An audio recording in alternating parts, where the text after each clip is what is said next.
Hello and welcome to the Futro Hidden Movie Gems podcast.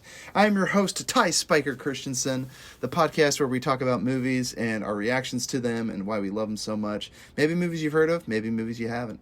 That was a long introduction. Just thought people that are listening for the first time, welcome. Hello. We welcome all visitors. We want you to feel very comfortable, extremely comfortable. And I'm joined on the podcast with my guest, my other co-host, Jordan Christensen. This is my first time. I know Kung Fu. I know Kung Fu. Ignorance is bliss. Just eat some steak, dude. Eat some steak. Okay, guys, today we are discussing Matrix, or is it called The Matrix? I should look that up. Is it Matrix? It is The Matrix, right? Today we're reviewing The Matrix. This movie came out in, I'm pulling it up on IMDb right now, in 1992, was it? The year I was born? Dude, I'm as old as The Matrix, and this movie still holds up. It's got awesome action. It's amazing to watch. Yeah, it was so revolutionary for its time. Just like everything they were doing. Gosh, yes. And like everybody that rips off bullet time now.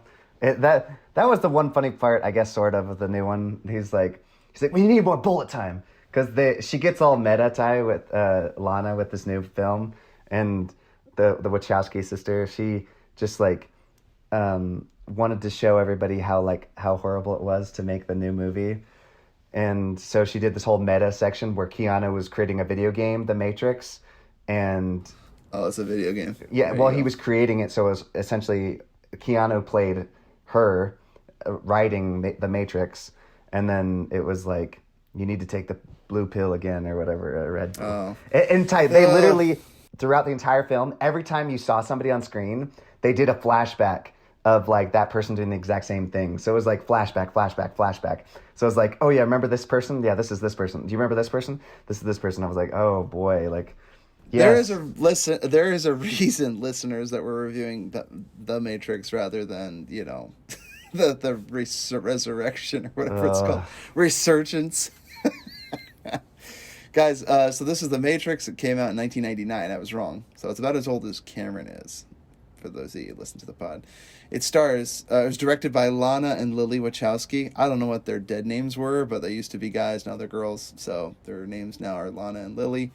And it was stars Keanu Reeves, Laurence Fishburne, Carrie-Anne Moss, Hugo Weaving, Gloria Foster, Joe Pantoliano, who I remember him from the movie that we reviewed, Insomnia. Love seeing him in the movie. Marcus Chong, Julian, Julian Arahanga. Cool. And a few others that I don't care to name. Have you watched their other movies, Ty? The Wachowskis? Not good. I watched freaking Jupiter Ascending. Oh my gosh, guys, I mentioned it on the podcast before. It's the next Star Wars, I was told by the ticket booth lady at the theater. And I'm like, I guess we'll take 2 tickets to see Jupiter Ascending. And I think halfway through I was like, I don't know if I can get my money back just because I don't like the movie. It was the first time that thought ever occurred to me. Other than when I saw Hitchhiker's Guide to the Galaxy, which I bet the movie would hold up a lot better now that I'm an adult. But when I was a kid, talk about false marketing. The trailer had all the funny bits in it, and I went and saw it, and it was like an existential movie about like life and midlife crisis and the what do you call that, cosmic horror? Like, are we meaningless? Is life meaningless? It's like an 8-year-old. I just wanted to go see like a funny movie about space travel, or whatever. Just like meeting aliens. I thought it'd be Men in Black. Holy cow, was that hard? Jeez. Did you see Speed Racer? Was that any good? That was the one that I did not see. Oh, I have a friend that swears really by loves it. Yeah. Yes, he loves that movie. I don't know why he does. He was our guest for Dave Made a Maze. But Dad actually liked Jupiter Ascending, but when I called him asking about it, he's like, yeah, it's kind of fun. And I'm like, have you been drinking, Dad? He's like, yeah, I've been drinking a little bit. So I guess apparently drinking is fun, watching it. Yeah. I will say Eddie Redmayne going for it, just to go on YouTube and just watch his scenes, because he is going for it, and it's funny to watch. Like, that's so great. He won a Razzie for that. I create life and I destroy it. It's so funny. Like, it is laugh out loud funny, and the movie makes. He kind of reminds me of Jared Leto a little bit sometimes. Yes. I think he was going that way, and then he kind of just faded. Like, have you seen him in anything lately? Last time I saw him, he was dressed as a woman and he disappeared. He was like the what was it called? The woman movie, the Danish Girl, or it was the one movie where he like cross-dressed and became a woman or transitioned to a woman. And I think he got the Oscar, or he didn't. It was for Theory of Everything. Anyway, it just makes me laugh. And then he went and made this movie after Theory of Everything. So he gets the Oscar for Best Actor, and then he gets a Razzie the next year for Jupiter Ascending. Anyway, the reason we're talking about this is because it was directed by the Wachowskis. Hey, The Matrix, it comes full circle. Hey. This is the only good movie they've done. I actually don't think they've directed any other movie that I like. This is actually a good type, because you're like, hey, this is actually a good episode to do the producers' voices, because... Should we bring back the producers? Because, yes, I'm sure they destroyed the newest one. Yeah. Yeah, I don't know if it was just them, though. The Wachowskis have a hand in it, too. Well, yeah, because have you seen their other work? Like Cloud Atlas? That was Wachowskis? Yes. I thought that was what's-his-face that did Noah. What's his name? No. Darren Aronofsky? Aaron Aronofsky. No. Yeah, I thought it was him. That's so funny that you say that, because now I'm like, oh, yeah, it makes sense that... I hadn't even seen Cloud Atlas, and everything I hear about it, like... I get that they're trying to make something bigger, but I'm like, dude, you should probably just go like the M. Night Shyamalan route. Go back to independent film. Just make a small budget, few characters. But Ty, though, his only one that was really good was Split, and that actually was written before, like, back when he was making... I don't know. I liked The Visit somewhat, and I also... Really? Yeah, somewhat. I mean, it's a dumb, flawed movie, but it's certainly better than, like, I don't know, The Village. It's better than... The freaking Airbender. I mean, I don't know how you script the Airbender. I couldn't even get through The Visit. That kid rapping, I was like, oh, I feel sick. Okay, so yeah, the kid actor, but like M. Night Shyamalan is a weird, quirky guy. So like, honestly, like him having this character in there, I'm like, it makes sense for who he is. I'm not saying it's perfect. I'm not saying I like the kid's rap. I don't think he has a solid career in rapping. I don't condone his rapping. It was really poor. Watch Mark Wahlberg in The Happening and be like, I feel like M. Night Shyamalan has been abducted by one of his space alien movies. But that's the thing. When he works with a good actor, his films are very entertaining, because his crappy dialogue with a good actor, it's a good mix. Like, what's the example? Are you talking about The Happening? I'm just talking, I went back and rewatched Signs, and I'm like, without Mel Gibson and without Joaquin Phoenix, the movie would not be good. It worked, yeah. Yeah, it was so good because of those two. That is interesting. But see, that's also where I'm like, okay, was that like Mel telling a young... Like I don't think they were telling him what to do, though, because he just came off of making Sixth Sense. He was in control. Like, anyway, I'm not, but like an actor like as esteemed as Mel Gibson at the time, he was like an A-lister. Like that's why he gets Joaquin Phoenix and Mel Gibson in those movies. But he was probably still at the helm telling people what to do in the end. What I'm saying is, it's the same as the Wachowskis making Cloud Atlas and getting on Tom Hanks. Like, it's because... It's true. See, it's like, yeah, how do you land a star like that? It's because it's like... Their first film is so good, and it racked in so much money. They're like, give this guy some more money. Your name alone. And I'm sure Jupiter Ascending probably did end up making money because it was such a big thing. Everyone was going to the theater. This is pre-COVID. Well, because they keep... They're literally slapping on this movie onto every single one of their posters. It's like the same person that made The Matrix, the same person that made The Matrix. Well, it's literally called Matrix Resurrection. Like, the people that made Matrix are now making The Resurrection, this crappy reboot, basically that rewrites all of the previous Matrixes, which is really upsetting. Wait, real quick. Is the plural of Matrix matri or something like that? Or maybe it's the matriarchy or something? I don't understand. The Matrixes. I don't know. Matrixes. That's hard to say. Anyway, just had to address what is multiple of Matrix. Write in the comments or leave us an email, futromovies@gmail.com. Everybody, this movie. Let's get into it. So I already said who it stars, directed. Let's get a quick plot synopsis. We got it right here. When a beautiful stranger leads a computer hacker, Neo, to a forbidden underworld, he discovers the shocking truth. The life he knows is the elaborate deception of an evil cyber intelligence. And everyone lives in Zion. Wet, dank, smelly caves. Everybody, let's get into it. What is this movie? It's awesome. What was it like watching it the first time? I watched it the first time at my cousin's house. I wasn't supposed to be watching it. I wasn't. I don't know. You know where we didn't watch the whole thing. We watched a couple scenes, and it was actually at Dad's. Oh, no, I do, but I did watch some of the scenes at Corey's house, so I know that Corey... What the fudge? And then it wasn't until you watched it with Dad that you decided to rat me out, you little twerp? Yes, because we watched this 2 rated R films. We watched The Matrix and Matrix Reloaded, and it's like, okay, I watched 2 rated R films in scenes like from one it. weekend. That's too much. That's too much. And then I watched the making of it too, and that's when I was like, I know this movie inside and out, and I enjoyed it too much, so I need to come clean. Otherwise, I'm gonna go down this evil, dark, seedy path of rated R films and pitfalls of adult life. And I was still just a child. I didn't want to grow up yet. But I still liked action That because religious just guilt. like Quentin Tarantino, it's action and violence in movies. And I think kids can understand the difference between the two. I mean, like I said, I don't know why The Matrix has an R rating. I really don't. Obviously, I don't want to get too controversial. I understand there was a school shooting and a lot of kids were dressed up like the characters from Matrix, which probably had something to influence that, because it's like, okay, you have real life consequences to people imitating like popular culture. Well, or it's because whatever. they It's did. crazy. I mean, if you do look at that one scene when he comes, I mean, it's so cool. But when he comes in and he opens up his jacket, Let me Oh, just make the camera. shit. It's super cool. Do you have any loose change on you? Any gun, your phone or something? And he just opens his freaking jacket and it's got like guns loaded up the wazoo, and he's oh shoot, and he just blows them all away. It's awesome. It's freaking cool. So cool. Because it's fun, Jan. Get it? Anyway, I know this is Tarantino, but I could hear his voice the whole time in that scene, like in the background doing the interview. Like, of course, kids can tell the difference. They really can. At least intelligent kids can. Violence doesn't lead to video games, or video games don't lead to violence.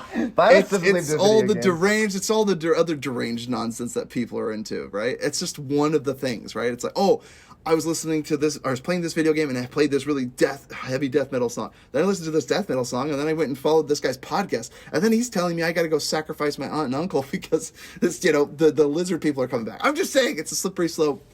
Kids understand the difference though, because there is a time where you're like, okay, I'm still in the bounds of like a good, sane person, like a free thinking, autonomous person. But once you start giving money to a cult, and I guess movies are kind of cultish because, you pay them so they can make material that you want to consume. It's kind of crazy, but anyway, what was I saying about this? The Matrix, red pill, blue pill, like these movies bring up all kinds of existential questions. So I love rewatching it because now I'm like, as an adult, I'm much more cynical. But the action is still cool. The stakes are still feel very real because we're always like, this movie is so iconic now that like they're still making movies about it like 22, 23 years later and literally rebooting it because they're like, this is still a very important question. Like, what does it really mean to be alive? Like, if you found out that everything you lived in... Jared Bauer, bless his heart, he brought us on his podcast and talked about our faith as Latter-day Saints. And he's like, if you found out it was all fake or it was all for nothing, like, how would you feel? What would you feel? What if the curtain was pulled back and your whole reality was just a video game simulation and you're, like, plugged into, like, a very terrifying reality where, like, you wake up and you're like, I think I'll just go back into the Matrix. I'll just red pill myself and go back to sleep. Or is it the blue pill? I can't remember which one is blue. which. The blue pill is where you go back to sleep, right? Yeah. Yeah. So if you're a Democrat, you just live in this fantasy world. And if you're a Republican, you wake up to the harsh reality of life, right? Am I right? Oh, there's like one per episode. All right, guys. Jordan, what was it like watching it for the first time or watching it for the podcast? And I know snitches get stitches. I'm very sorry I read it on you for watching this Yes, movie. I was going to get into mine. So the first time how dare I? Dad showed me scenes from it with Corey. He was visiting. We were in California. We saw a couple scenes. I was like, oh my gosh, this is the coolest thing I've ever seen in my life. And Corey's like, oh, I've already seen it. And then Seen it hundreds of times. I'd seen it. And then we, because he always got copies of the movies edited, I guess, from TV, the TV edits. And which really took that cloak opening scene. Oh, sugar cookies. I can't remember what he says. Sees all those guns like, oh, snap, I'm about to die. And then I'm like, Dad, you have to show Ty those scenes you showed me. Like, that is so cool. So I had Dad show Ty those scenes. We just watched the whole movie. We did not. He just showed us the action scenes. Watched the whole movie. We watched them from the first and second. And then, some behind the scenes. And then we get home, and all of a sudden, like, First thing out of my mouth. all of a sudden, Mom comes down to me. How was your trip? I was so sorry. No. Well, I didn't know. Mom came down to me later that night, and she was like, your brother came to me crying, said, you watched this horrible movie, this rated R movie. Horrible movie. And I can't believe you didn't stand up. Come to my defense, Jordan. You should have been like, hey, Ty, and we're not going to watch confess. this. And so it was just really funny. Our parents were really good. Mom and Dad, we love you so much. Thanks for the the good parenting. Yeah. Come forward and I'm confess sure your she sins. called Dad afterwards and gave him an earful maybe, but Who knows? yeah, Dad making us all rebel. watching R-rated films like The Matrix. Oh my gosh. Showing us the light. So, Show us the light. giving us that blue pill. No, the red one. The red one. Mom and Dad giving us those blue It's pills. so stifling with the blue pill household, man. I just want to grow up. I want to experience culture. I want to experience life. But I don't Watch a think I rated watched R it film. all the way through till like way later in life, because I'd seen so many clips, so many behind the scenes, so many everything before I'd finally seen it. When I finally seen it, I'm like, oh wow, like this is actually a really fun movie. I actually think the action scenes, because I didn't like grow up watching this, like, and I saw it kind of late. The problem is there's so much woke culture. Like this wasn't necessarily like an eye opener, an awakening for me. Are you talking about Resurrection or No, the this, original Matrix still? the Matrix. Okay. Because I had seen it so late when all the other stuff had parodied, I can't even say the word, parodied it. Like, you know, Rick and Morty that does all this woke stuff, and then it's like all these other movies and TV shows. Well, not woke. Are you saying, yeah, you keep saying, well, I get what you're saying. Are you saying like this red pill stuff, right? Yeah. Like what is that multiple called? universes, dimensions. Yeah, like the metaverse. Metaverse, I guess. Yeah, it's like guess. everybody Right. Conceptually, everyone can wrap their minds around really complex ideas, multiverses, well, and the nobody timelines. is. It's kind of like Deadpool talking to its audience. What is that called? Meta. Like, yeah. Meta okay. movies. It's meta. Everybody understands how things work, and we don't like to be taught like we're. I mean, you know, spoon-fed and taught like we're stupid. Yeah. I can't we speak don't today. like I'm stupid. Hey, Jordan, just go back to sleep, all right? Take that blue pill and just go back to bed. I right? know. So I think it's funny that you say that because I mean, I'm sure with the news of Resurrections, I haven't seen it yet. Just caveat, so I'm not going to say too much of what I believe because I haven't seen it and I don't know if I will. Knowing the Rotten Tomatoes score, It's literally the only reason for it is HBO wants people to subscribe to them. It is garbage. I'm sorry. Well, so here's the thing. The producers, hey, we need to make us some more money. It's 2021. And they're like, we're going to make a Matrix movie. And Wachowskis, you can be a part of it. Well, or and you don't have Keanu to be a part of Reeves, it. he's big now. He is. We're having a Keanu Sans. Everyone wants it. John John Wick movies have revitalized his career. They've sparked like the cyberpunk movie or video game. It was a terrible video game. Totally failed. But like people are subscribing to Keanu Reeves. They're going to watch whatever Keanu Reeves is doing. And so the producers were like, hey, we got Keanu Reeves signed on. Are you going to jump on Lana or whatever, Wachowski? And it's like, yes or no, because this movie's going to be made Well, they without said we're you, going to make and it it's your regardless baby. to whether or not you're ready. Yes. And so in the end, it's like, well, of course, it's my baby. It's the one thing that made me famous. Like, maybe I can come back and revisit something that I love. So it shows they didn't have the time or production to do like awesome choreographed fight sequences. They didn't have the kung fu training that they had. It's like, how do you go about making an action film when it lacks on the action? How can you go about making a philosophy movie when you go and reenact what the old one and just do away with the old one? Well, like I think Spider-Man is a perfect comparison, the new Spider-Man, because... Oh my gosh. No Way Home. Guys, this is how you successfully bring back a franchise. I don't know how it's like number 8 highest reviewed movie on IMDb of all time. Right now, so it is. Go check it out. So it might change. I don't know if it's going to go up or down on that list, but what I'm saying, it might be a little recency bias. But holy crap, it is a good movie. It's a really good movie. Well, No Way it's very Home fan is servicey, really and good. that's why I felt a little bit upset at the end, just because I felt like it was like, oh, giving me everything I have ever wanted, which is not bad, but it's like...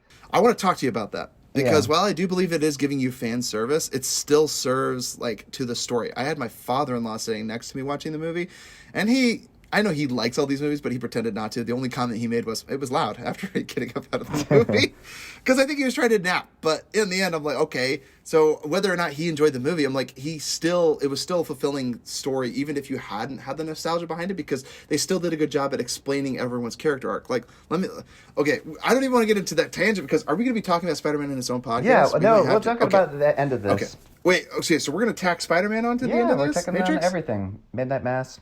Oh my gosh, so this is one episode. We're going to tell all my feelings about Spider-Man and Midnight Mass on this episode of The Matrix. I don't have much to say about The Matrix. I was hoping to have just say it's a fun film. Great action. There's some really great set Go pieces. see The Matrix now. I'm going to just shift over to Midnight Mass and Spider-Man. Well, I feel like this is good stuff to talk about because of what's going on right now. Like, yes. Like, yes. But it just seems like a kind of a weird way to bring it. I mean, yes. Okay. we're going to go on a tangent here, folks, okay? So if you tune in to listen to Matrix, let's just talk all about Matrix things real quick. And then after we're done talking about Matrix, you can tune out. But if you want to watch Midnight Mass on Netflix, amazing series, one of the best Stephen King adaptations. And then we're going to be talking about Spider-Man, No Way Far. Whoa, No Way Home. whoa. It's one of the best. Name one that's better right now. Name one that's better. The Shining. The Shining? Stanley No. Kubrick's Do you The know Shining. how wildly different it is from the book? You know Stephen King wildly said Yeah, he but hated still the best movie. adaptation. It's not a good adaptation. It's an amazing adaptation. It's an amazing movie. No. It's an amazing movie, but it's not a good adaptation. Does that make sense? It's an amazing It's like adaptation. independent of its source material. Does that make sense? It's an amazing movie. Love Jack Nicholson. Love The Shining. Still an adaptation from the book. But is it though? It's not a is. faithful adaptation. So what do you call that? It's a reinterpretation of it. a remarkable success of a movie that loosely based its material Not on loosely. It's very loose. Oh, here we go. Dude, look, go like every single one of those things. They're very different. And I Did you read the could book? create just as big a list as how many things are similar. So No, more things are different than weirdo. similar. And having seen Doctor Sleep too, loved that movie. It was really good. It's an amazing sequel to The Shining. Did you like Doctor Sleep, Ewan McGregor? I loved it. Yeah. Yeah, okay, it's good. You just rolled your eyes, so I couldn't tell if it was Well, about I was that or rolling my another eyes at the comment I fact made. that you think it's like has nothing to do with it. That's what I'm saying is, you said it's a good adaptation. What I'm saying is, like, Midnight Mass is as close to a Stephen King book as it is. Yeah, but have you it's read the still book? Very good. No, I haven't Then read the you book. don't know. How do you know it's even as close? I an don't have to read the adaptation? book to know it's similar. Oh. Like they made documentaries. They You're- made documentaries about how different The Shining is. That's what I'm saying. Oh like my gosh. Stephen King was like, I Yeah, hate just this wait movie, till they come even up though with a the movie's documentary about amazing. how Midnight Mass is nothing like the books. What about It? Is It good? Do you like It? It was pretty faithful and closely followed it, but it wasn't good. Oh, but Ty, the biggest, most important part at the Dumb end when clown movie. is kept out of the movie. So It is. I'm saying that was a big part of the book. And there was a turtle. There was no turtle mentioned in the movies. This giant galaxy. I actually read It, unlike all the other Stephen King books. I've read a lot of Stephen King Ty, books. I have every not read movie. Midnight Mass. Okay, then And I've not according read- to your crazy logic, all the Harry Potters are completely void of the Harry Potter Oh books. no! I can get into each Harry Potter and how here we closely they go. are. Because guess what? 1 was pretty dang accurate. 2 started to slip a little bit. 3 even more, and then 4 it had slipped so far. 4 is one of my least favorite movies because it strayed so far from the Oh material. my gosh, we'll get into Harry Potter in a whole nother podcast. And 5 was good because the book sucked, but the movie was good. And then 6, it goes back. Well, he and was a forth, whiny like I little said. bee, and it's because the lady just went through, J.K. Rowling just went through a divorce. Anyways, like I said, this is a whole other podcast. Did you say a whiny little bee? Yeah. Oh my goodness, guys, we don't think all women are bees, just J.K. Rowling. How dare she, come out and defend other women? No, I hate how that dare about her. she? Remember, what are they mad at her right now because she said genders was something you were born with? So there was a woman that was fired for saying that a man is a man and a man is never a woman or something like that. See, I don't even know that much about it, but J.K. Rowling basically said this woman shouldn't be fired for what she said, and then women all around her, because they've considered her a TERF, a trans exclusionary. I don't know what it basically means. Like transgender men shouldn't be meddling with women affairs, basically.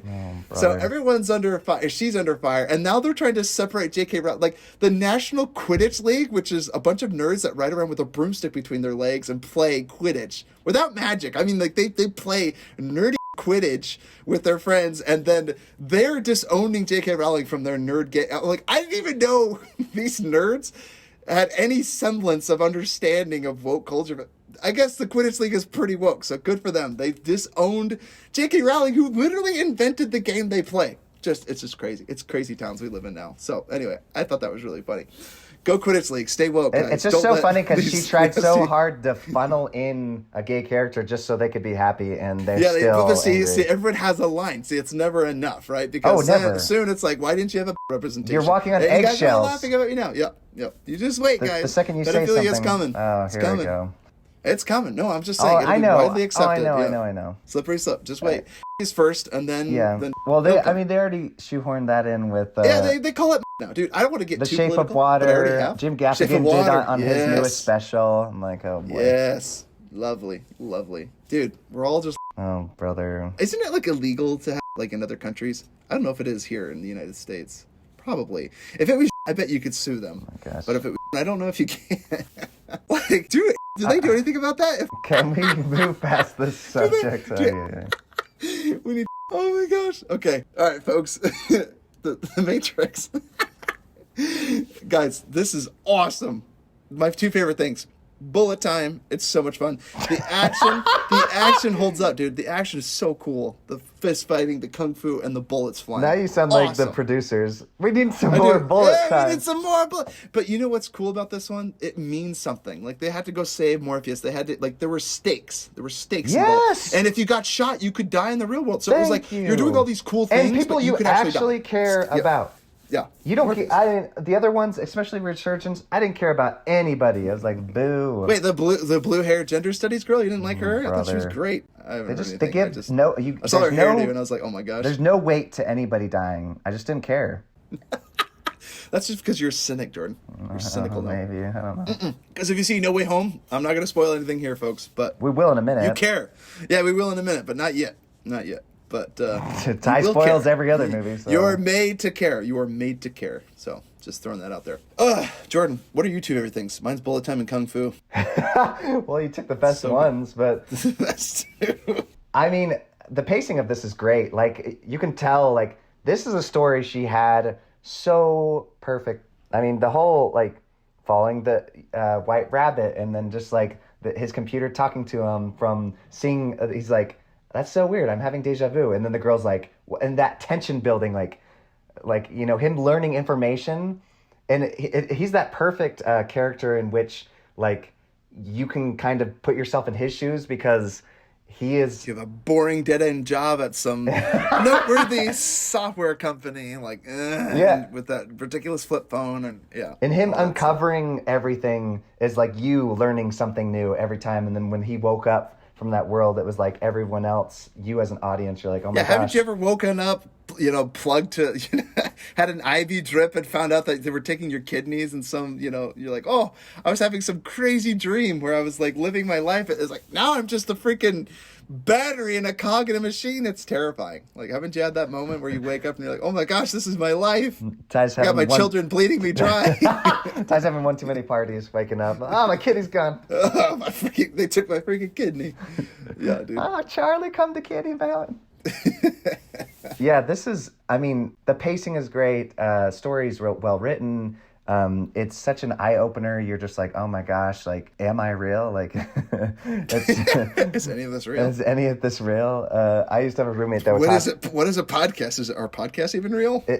My old roommate used to think we were living in a simulation all the time. It was really funny. I don't get that. I don't understand the simulation thing. I mean, I technically understand it, but is the idea that we're being manned by somebody else, or are we manning ourselves in a simulation? That's what I don't understand. Because I could actually get behind that we're manning ourselves. No, we are manning ourselves. It's just like this. We're getting like all the chemicals and stuff pumped into us. It's like Total Recall, you know, where you don't know if it's a dream because you can still feel things because your body outside of this dream can feel stuff. It's Inception, you know. Dude, I stubbed my toe at the end of my bed. It is the most real thing I could possibly imagine.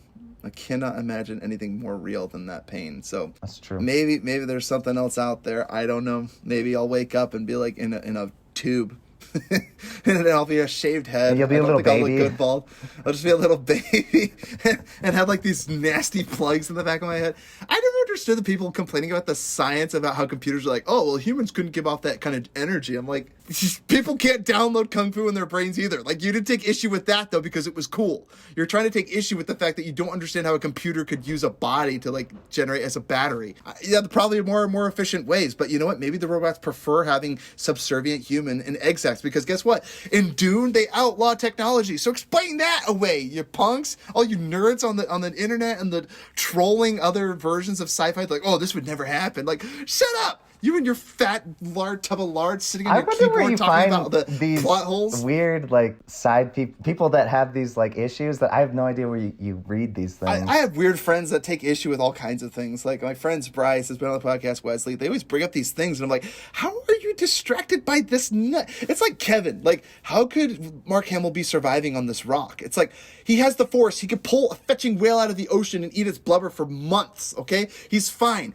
I don't need to see him milk an alien and drink blue milk and then wince at it because it probably doesn't taste good. It's like, that's how he does it. He's miserable. He's a codger, and he survives on this island by drinking off of the animals that live there. It's like, I don't need to see that. But Ryan Johnson, like, turns Sam Raimi in a moment, and he's like, oh, this would be great. You know what Star Wars fans really want? Blue milk. And where it comes from, all right? Holy crap. Anyway, what I'm saying is, I have weird friends that have weird things about these movies. It was the same as The Lighthouse. He's like, why would he reach inside a hole? Why would he reach inside a hole? It's okay, like, why kids wouldn't of this you? generation that have phones and they're looking at it 24/7. Yes, they're unaware of the world outside of themselves.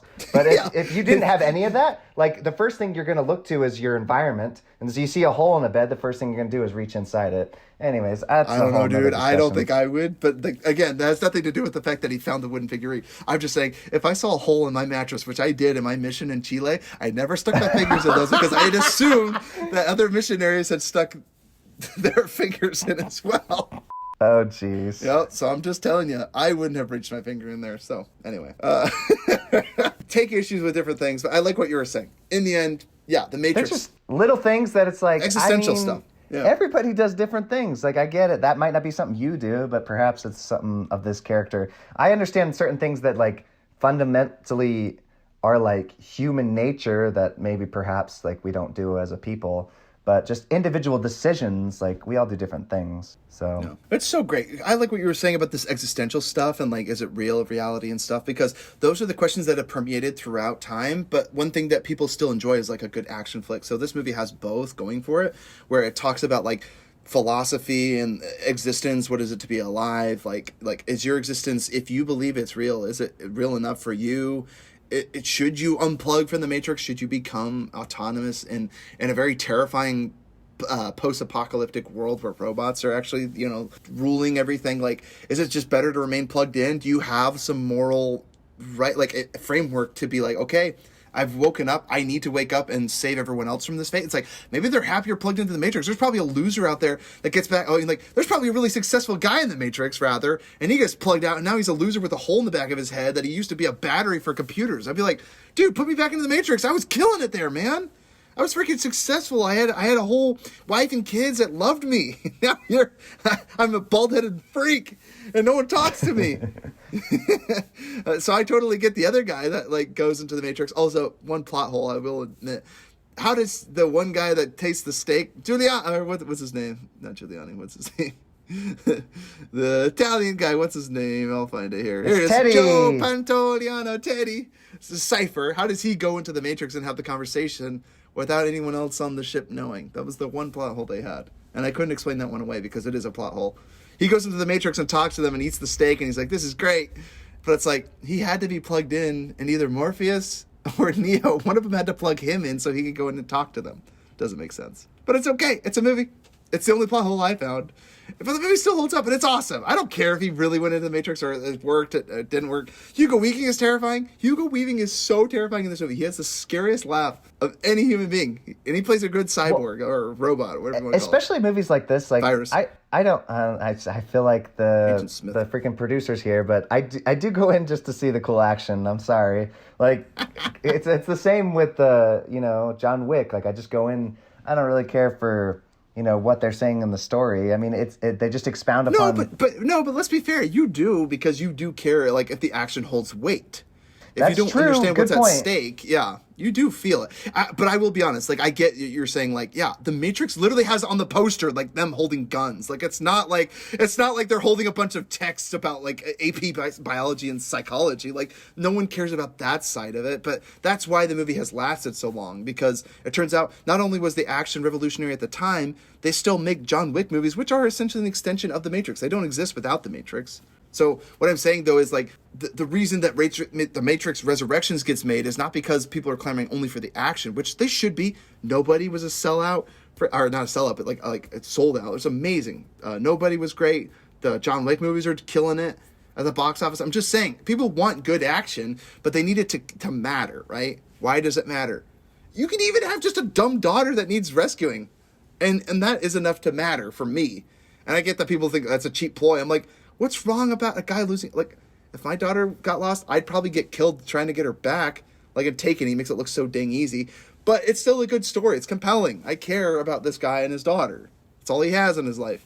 But they established that, and they did that in The Matrix. Neo, he's living kind of a not exciting life, and then he gets called, like, it's the hero's journey. He gets called into this world, and it's like, he thinks I'm the one. I'm the chosen one to save everyone else. It's like, who doesn't want that? I wanted my letter to Hogwarts as much as the next kid. I wanted Fred and George to pop out of the ground like a bunch of moles and be like, hey, come to the wizarding world with us. Like, everyone wants that call to action. Everyone thinks that they're the main character of their own lives. Like, that is the big philosophy behind The Matrix, which I think really works to its benefit. Like, it's a good story. You care about the action because the characters mean something to you. Why didn't the Resurrections work for you, Jordan? Because they already did it. This is just a rehashing of the same characters of the non-existent story, and they just did away with it. They swept The Matrix under the rug. I haven't seen Resurrections, but everything I understand about it from reviews and everything, I don't want to see it because they're just going to crap all over The Matrix.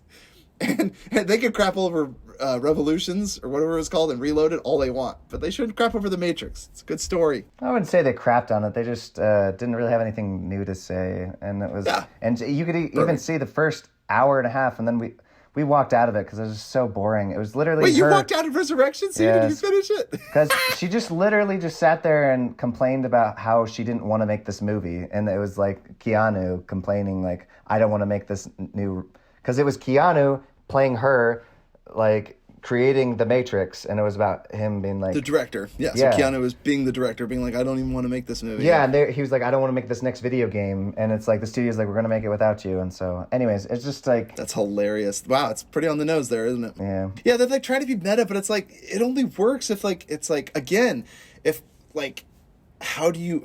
They either needed, like it reminds me of the second one when they tried to do predeterminism. Like, even if you don't want to make it, like, if you have the chance to make something and they're going to give you millions of dollars, like, I know the studio is going to have you under certain restrictions and restraints, but still, like, at least give it something that you can at least say, be proud of, you know? Yeah. Like, are you completely shameless? What's wrong with you, Wachowski? How dare you do this? I mean, this was your baby. She used you just shot it in the face. A way to vent and be a therapeutic thing. Because you're like, but I don't know. I feel like if you have all this at your disposal, I don't know what it's like to walk out of a movie. I'm so prideful I won't do it because I assume that the last 5 minutes, even if it's like a post-credit sequence, they'll make it all worth it. Black Widow.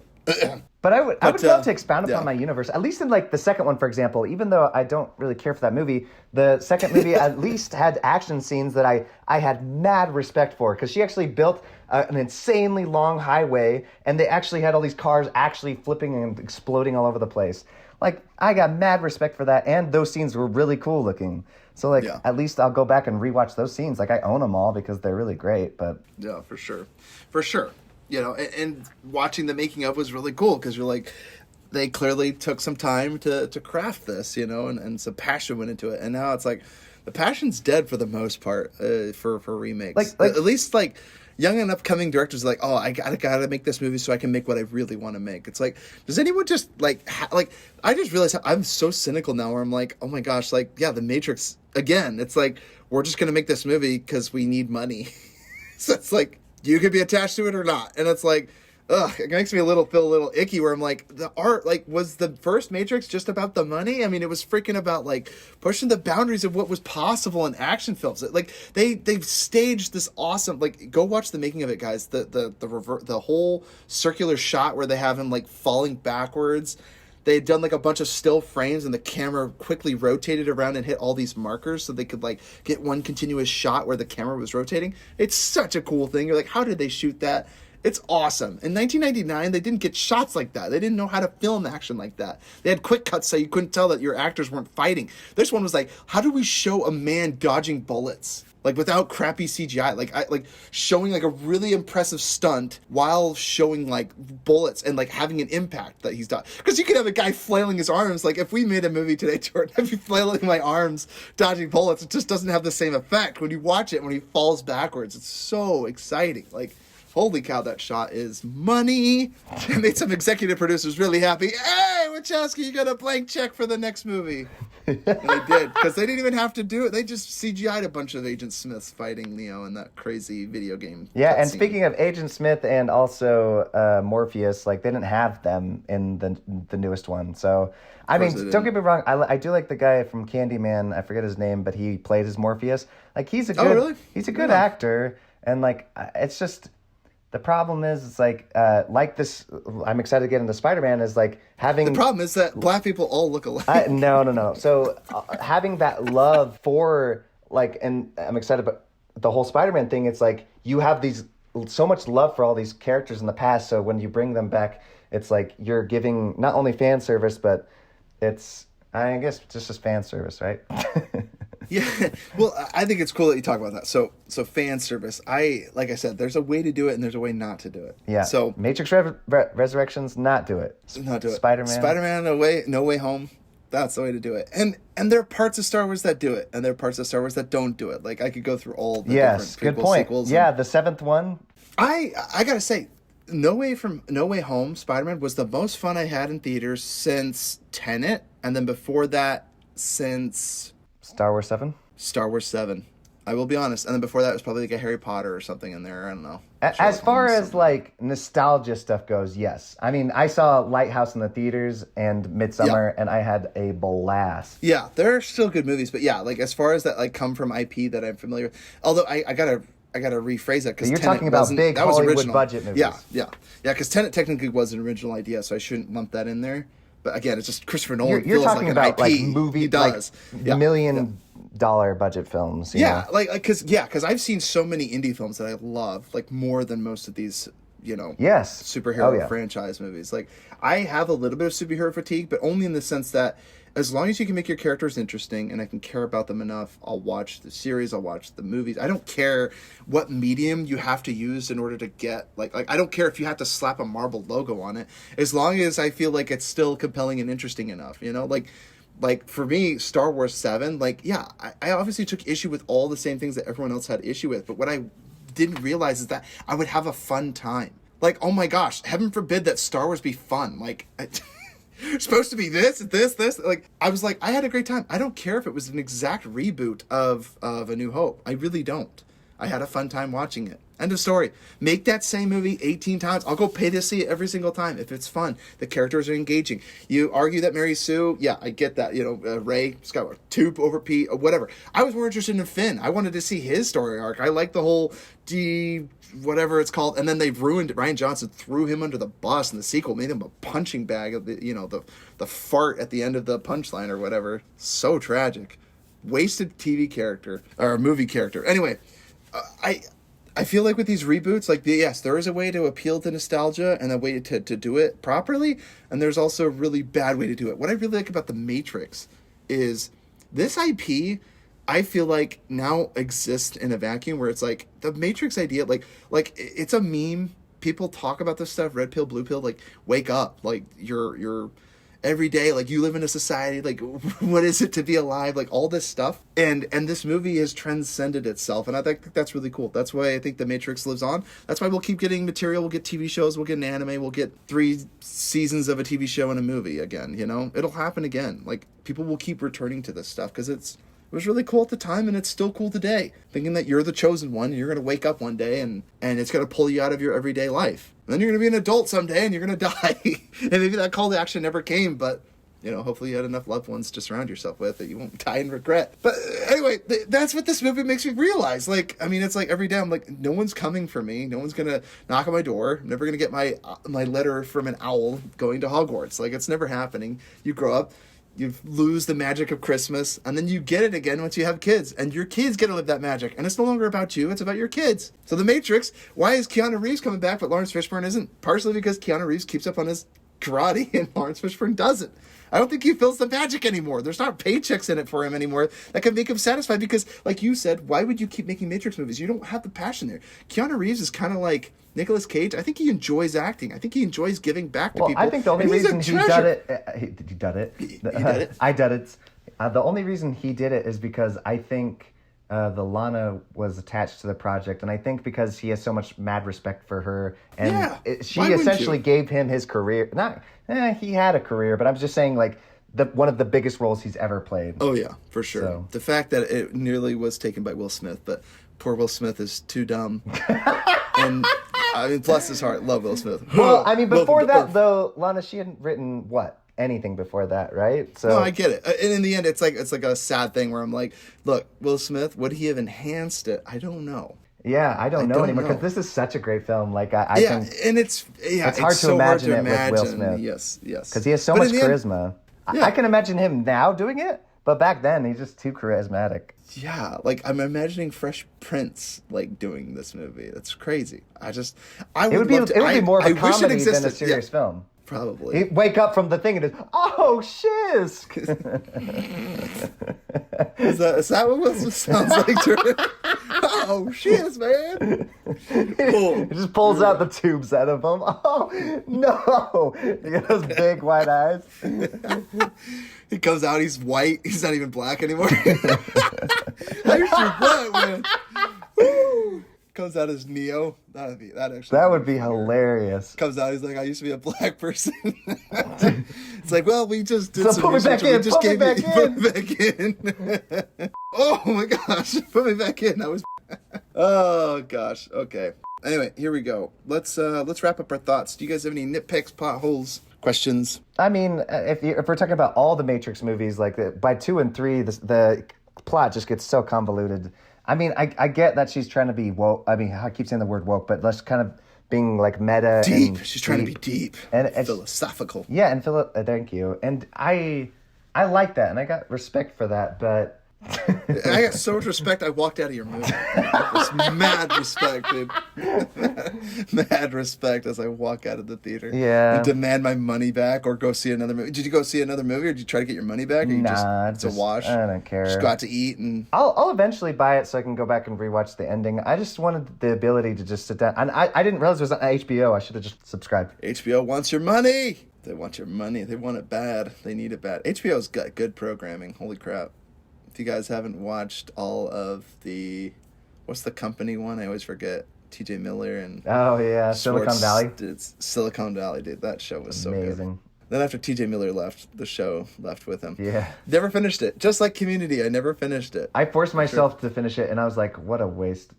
What a waste. What a waste. I do just want to. Maybe I should just watch the final episode though. I did not realize how much he carried that Office, show.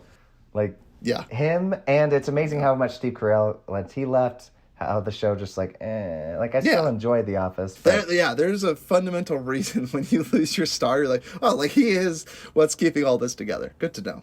Yeah, That's I mean, crazy that you imagine lose 24 without Jack Bauer. Dude, who's gonna torture all those terrorists, man?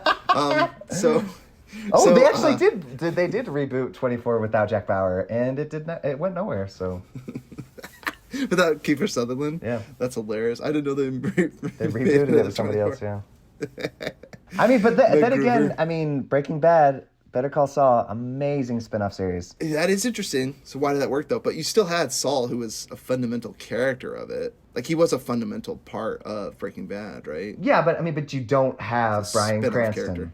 Is what I'm saying, and it's that is interesting. Yeah, that is interesting that you say that because he's still a side character. He's not in every single episode. He is very important. Right. Yeah. Well. Okay. Like Jason Bourne, right? Like why? Like I think it's because again he's not. Okay, how do I explain this? So, like, you remember in the Bourne Legacy movie when Jeremy Renner? He is so awesome. I love Jeremy Renner. Yeah, that actually was a really good movie. It is a good movie, but the problem is it's overshadowed by the fact that there is an actor called Matt Damon who played this character. Now, the thing is, like, I think they made it about another agent, and that's fine. They should make more movies like this, but the problem is it's like, it's the IP, it weighs it down almost, because it's like, Matt Damon is so synonymous with Jason Bourne. Like, you can't make a Bourne movie. Bourne is his name. Name it something else. They call it the Bourne. They call it Legacy or something. It's like, okay, it's not his legacy. Call it something else. And I get it that you need the IP to get people in seats. Well, but okay, you're going to let people down when they go see it. Yeah. What should the rules be? Because like no, that's the thing. Executives just need to put the thing out there that's going to get the most butts and seats to make money. That's what they do. What I'm saying is, if you're the creator of a project, you need to be like, okay, how do we bring in the old and the new? And that's what Exactly. Spider-Man That's No what Way Spider-Man Home did, did. Like, it literally did. Star Wars, the Force Awakens, it brought in old and the new. Yes, while they let some characters go, it literally left an open-ended book for like, okay, you can do anything from here. And then literally Ryan Johnson was like, I'm going to take everything you open and shut it hard, slam it with the finger still in the door jam and smash it and bruise. Ty, and stop bloody being all such a the crybaby. Yeah, dude, I know. I'm man, one of baby. those Feels like a man, I'm a baby. man, I'm a crybaby, man, baby. Yeah, it's so funny too because I really like Ryan Johnson. I love Knives Out. Oh, Knives Out is amazing. It's a great movie. He's a good director. I even like the Fly episode of Breaking Bad. Oh, I hate that episode. It's not the best episode, but it's a good episode. Anyway, it is almost tedious, but it's good. Should we get right into Spider-Man? Oh, well, do we recommend The Matrix? Obviously. Do we recommend The Matrix? Go see The Matrix, guys. If you haven't seen it, yeah, go watch the first one. Don't go see The Matrix Resurrection. Don't see the new one. Or walk out of it like Jordan did. I haven't even bothered to go see it. You could watch it on HBO. It is significant. Watch it on HBO. If you have and then HBO. go watch the Suicide Squad too while you're there because that's a great movie. Yes. That was so funny. I don't think that's on HBO anymore, is it? I have no idea. Do they take movies off? Oh, they're actually making a TV series though. Yeah, about Captain America, Tinhead, or I whatever wonder if his name that'll is. be any good. He's not James, America, but James John Gunn Cena's though, he's character. directing the first episode. Yeah, I'd be interested to like see it, but only if I hear good stuff. Yeah. Yeah. It's just like, am I gonna do a free trial with HBO? I still want to watch True Detective. There's so many shows out there I want to see that are HBO, and I'm like, I'll never get around to. And I never will. So anyway, True So, Detective go made check me that out. fall asleep every time. I know I'm gonna love it. Dude, oh my gosh, I can't wait to watch it. It's like on my bucket list. I can't wait till my retirement, folks, because I am going to have so many good movies to watch and TV shows. I'm going to save The Sopranos for my retirement. I'm Are you watching The serious? Wire. Oh, I couldn't wait. Yeah, all these great So shows. No, good. I couldn't. I watched the first episode and I got the idea, and I'm like, I bet I would love this, but I'm like, just no. Whatever. Like, What happens? What if you become like a self-righteous? I mean, a super. You know what's weird? I think gangster films only make me work. Like, how do I put this? Gangster films only make me interested for the 2-hour runtime. Like, then again, Casino was 3 hours and 40 minutes or something. Casino, Goodfellas, Departed, like all these gangster movies. I think I'm only interested for one movie. I'm not interested in seasons of crime. Like, I only want to, like, American Made, these corrupt capitalists, like, I want to see him rise and fall. I don't want to see a 3-season arc. Again, Breaking Bad is the only exception because I didn't know what was going to happen. And he starts off the innocent, and then he goes into crime. It wasn't, hey, I'm the crime boss, and here I am, making all this money, huh? And then, like, he gets evil and evil and evil. Like Al Pacino's Scarface, right? Like, and the original Scarface, the black and white one. All these gangster movies, they're good 1 hour, or not 1 hour. They're good, like, 2-3 hour movies. Like, Godfather, I only like the first one. I know people like the second one. I actually really like the first one. I think it's better. And I know people are like, oh, you're crazy. Godfather 2 is the best. I think Godfather 1 is freaking awesome, and it's a perfect story. It's like literally a perfect movie. Amazing movie. Al Pacino, dude, you need to see that movie, Jordan. I can't believe you haven't seen Godfather. I've seen the first one. When did you see the first one? Like forever ago. I fell asleep a bunch of times, but I got through it. Which is why you need to watch it again, I've dude. watched Watch it. it. It's so so boring. freaking good, dude. Dude, it's so freaking good. There's like boring scenes, but man, is it good. It's a good movie. Al Pacino in the restaurant. Craziest scene in cinema. All right, so It's are up we going to there, talk man. about these two shows? Midnight Mass. Let's talk about it real quick. Midnight Mass, guys, on Netflix. Okay, so thank you everybody for tuning in to The Matrix. We're going to talk about Midnight Mass. It's a Netflix series. I think there's 9 episodes. Holy crap, is it the best Stephen King adaptation ever? It's not. Aside from It, Jordan was saying It was Jordan's favorite with the Cosmic Turtles. Oh, And brother. what was it that you were saying, Jordan? What is the best Stephen King? You said The Shining. The Shining. That's okay. What's after that though? What is after that? Probably Midnight Mass? Dead Zone. Gary?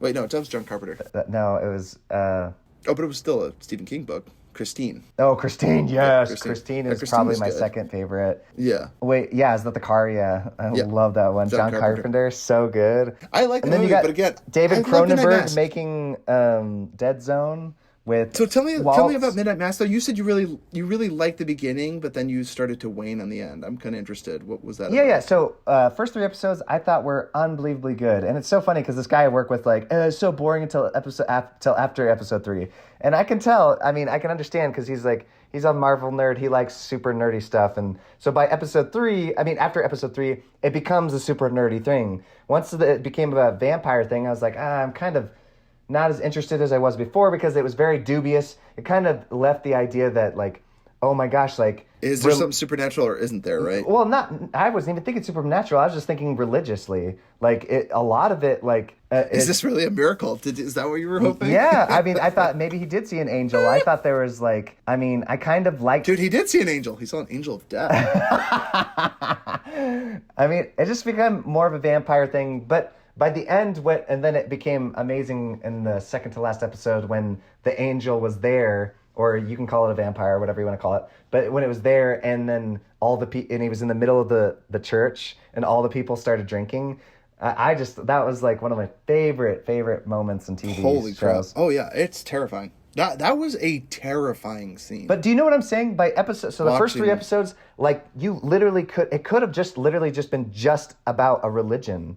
Like, I just like this idea of this ominous, like, are they performing miracles or what's going on? Like, and I just like this idea that everything's so dubious. And then it just kind of fell on the head once it was like, oh, no, it's just a vampire.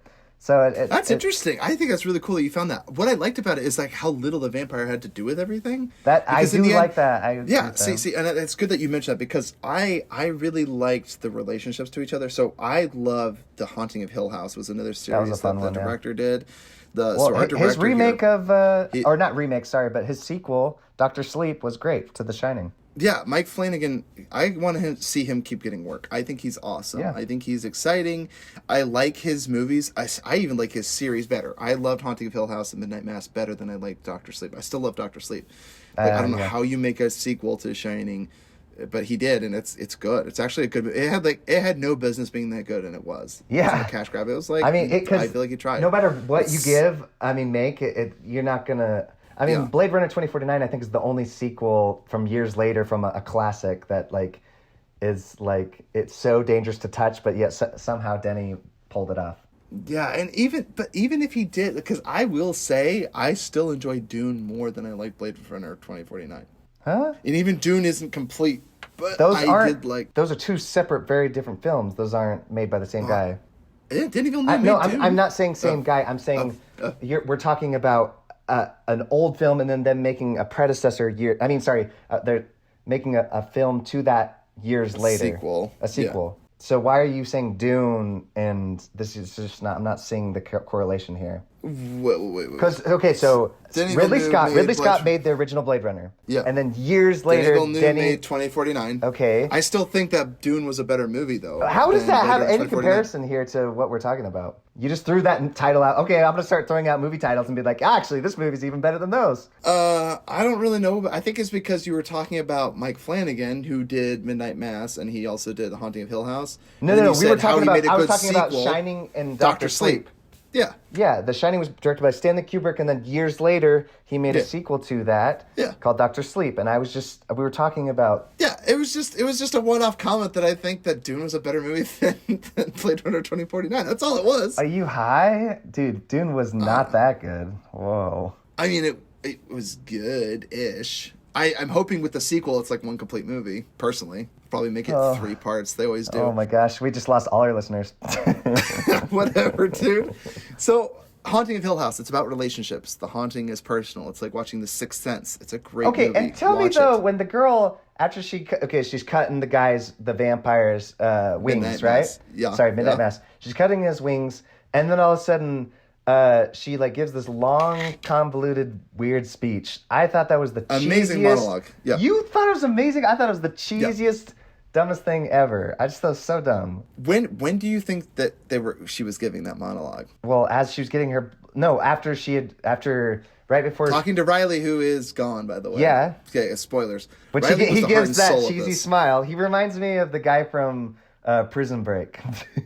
I loved Riley. Riley was the best part about this show. Are you serious? His acting was not great. He's so great. No, he was great. I loved him. He was the heart of the show. I cared so much about him. He was the most devastating character. Him and the priest. Let me say a few things about this actor. This priest, he played in Tell Me Your Secrets or Don't Tell Me Your Secrets. He is so good. Hamish Linklater, I want to see him get more work. Father Paul, he is so dang good. I love him. I think he's one of my favorite upcoming actors.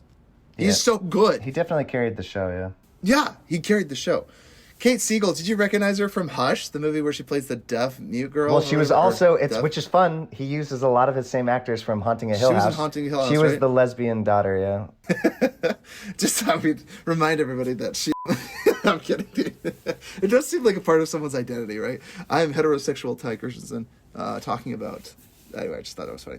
Lesbian daughter, by the way. I just thought it was it's actually funny a good 'cause identifier. as soon as I saw the that's- girl's short hair, I told my wife, I'm like, it's a... She's probably. That's probably. Kate Siegel. Siegel. Zach Gilford. Riley was such an important crux of the movie. You didn't like him? I don't know what's wrong with you. I'm sorry. Yeah, it's just a little cheesy. Cheesy? Yeah. Cheesy? How dare you? How dare you, sir? I like the monologues. This was more different than anything I've seen on TV all year. We're all connected, every universe, everything. It just felt like they were trying to be so deep. I was like, I was rolling my eyes. I thought that was interesting too, but it reminds me of the conversations I used to have with my friends. But this one's different just because it's like While it's Ty's like, getting stoned outside the back of the school, everything's connected, man. Dude, man. We're all connected. You ever feel like you've taken the red pill? It's in this joint I'm smoking. So I would really, really feel like this was just really good. Like, this is a drama, then it's a fantasy, and then horror. Like, I know some people are like, oh, it wasn't scary enough. Those people are idiots. No, the monologues, long monologues. That's not why it bothered me. Like, I don't, when I watch this guy's films, I don't think, oh, it's so scary. I just think, what kind of a story is he telling, and how does he go about telling it? Because he is really good at telling stories. I do agree with that. Yeah, he tells you the right type of information. The walks, yes. When they're walking, you just understand people's relationships to each other. The freaking the bearded guy, the washed up drunk, he was so good. Yeah. That scene had no business being that good. The daughter showing up and is like, "I hated you." Like, so again, just a plot recap. That was the same guy in The Signal, Ty. The guy shot. Was one of the aliens? I thought he looked familiar. Yeah, he was. So this guy ends up shooting this girl once, like hunting or something, and an accident paralyzes her, and then she's able to walk again because the Reverend Father believes that she can start walking, which is absolutely incredible. It's insane, right? And then that scene was just so incredible. It was just incredible. I was like, this is such good acting. I don't even know who these two people are, and this scene had no business being that good. Our director, Mike Flanagan, knows so well how to craft relationships. It's so refreshing because in the end, I didn't care whether it was true or not, if this was just a miracle or if it was actually the magic. I just cared about people's relationships to each other. Does that make sense? That's why The Haunting of Hill House it wasn't The Haunting. I watched it because it was a family drama. It's like watching Hereditary. I don't watch it to be scared. I watch it because I believe Toni Collette is at the her last wit's couple end. seconds of the film were pretty intense. Oh yeah, no, they are. But when I'm saying Midnight Mass was absolutely. But I agree. Riley at the AA meeting when he walks in that building and the vampire. Holy shiz, did I crap myself. The vampire just flies across the room. It is the scariest thing. It literally got me. That got cheesy again when it picked her up. I was like, Oh, yeah. But no, I'm talking about when Riley gets to the building and he sees the vampire filling up the vial. He turns around and the vampire just flies at him. That was terrifying. You don't remember the scene? Riley goes to talk to Reverend Paul and he's like, hey, you lied to me. Why'd you lie to me, Father? And he walks back in there and he sees the vampire and he's like, wait, what? And then the freaking vampire lunges at Riley. You don't remember this? There was a lot of lunging vampire scenes. There wasn't that many. And then the ending. So again, this series had 4 or 5 things that I cannot get out of my head. Yes. I'm going to rewatch this every year on Halloween, along with Haunting of Hill House. Yeah, these are really the Halloween stories that I go back to. And I love miniseries. They're so good. You can develop relationships. You can have slow monologues. You can have characters talking to each other. You can build these relationships and then watch them play out in real time. It's so refreshing. Oh, and I did like they good. brought back the kind of the mist lady, religious nutcase. Stephen King likes these characters. Oh my gosh, yes. Stephen King loves the religious fanatics. My goodness. The same one from Carrie. Bev Keane is so terrifying. Samantha Sloyan. There's another good one, Carrie. It's just, I love the lady, just how religious and when she died, I was like, oh yes, I hope it's painful. Just as her face is melting. She's accepting her death, and then she's digging a hole maybe I can dig a hole deep enough for the sun won't get me. It's so good. It is funny. Crazy. I looked it up because I was curious what came out first. Oh, I didn't check out if Stephen King's book came out first because I was curious. The death where they all burn at the sunset happened in 30 Days of Night. So I was wondering what came out first, if the book did or. Interesting. But I checked what because then another movie did it, Thirst. which is also really good. I think I just spoiled that one. Whoops. Oh, all vampire movies are the same. The sun kills them. Unless you're in Twilight, you shine. You're better You than you were sparkle. before, I guess. You sparkle. Vampire movies are great. Who doesn't know that they all burn at the end? They always do. You got to see a vampire burn. Let the right one in. It's a Oh good burning my one. gosh. It's a good burning one. Good vampire movie. Don't watch the American remake, though. It's terrible. But the old one's weird, too. Oh, like the foreign one's really weird, too, because I have a lot of questions. That are How about unanswered. that cat scene? I'll start jumping on her. I was thinking of, is the protagonist, or is the... The protagonist a girl or a boy? Or something in between. I have no idea. I have so many Or questions. was a boy, but... Is that what you think happened? Maybe. Holy crap. I don't know what to think, dude. Oh my gosh. Oh my gosh. I will say, though, Midnight Mass was the most fun I had watching a Netflix original on someone else's Netflix account because I refuse to pay Netflix.